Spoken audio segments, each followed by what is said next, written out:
తెలంగాణ ఏర్పాటును ఎవరైతే ఇష్టం లేదో వాళ్ళంతా ప్రతిసారి చెప్పే మాట ఏంటంటే తెలంగాణ ఏర్పాటును వ్యతిరేకించట్లేదు, తెలంగాణ జరిగిన విభజన తీరును వ్యతిరేకిస్తున్నామని చెప్తారు. ఆచి చికెన్ మసాలా మొన్న పవన్ కళ్యాణ్ వచ్చి కూడా గతంలో తెలంగాణ వాళ్ళ దిష్టి తగిలి కోనసీమ కొబ్బరి చెట్లు ఎండిపోయాయి అన్నారు. ఆ వ్యాఖ్యలు తెలంగాణకు వ్యతిరేకం కాదా? తెలంగాణకు సరే ఎవరైనా రెచ్చగొట్టినా సరే వచ్చి మీ అయ్య జాగీరా అని పక్క రాష్ట్రం వచ్చి ఒక వ్యక్తి అంటే దాన్ని మీరు తెలంగాణ వ్యక్తిగా ఎలా చూస్తారు? ఇప్పుడు మేము ఆ మాట మేము వింటే తప్పకుండా మేము ఇమ్మీడియట్గా రియాక్ట్ ఇస్తాం. మేము వినలే ఎవరు అన్నారా లేదా మాకైతే తెలియదు.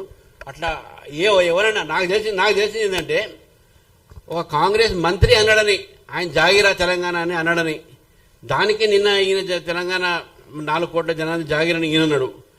ఈ 4 కోట్ల జనాభా జాగి ఇప్పుడు అంటుండో, గతంలో మా కుటుంబం జాగీరని అని చెప్పి వాళ్ళు పరిపాలించారు. కాబట్టి వాళ్ళ మాటలు నేనైతే వినలేదు.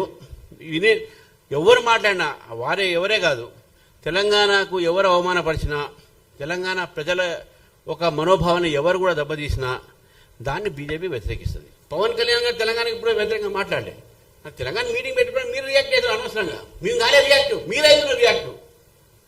Your reactionary. ఆచి చికెన్ మసాలా.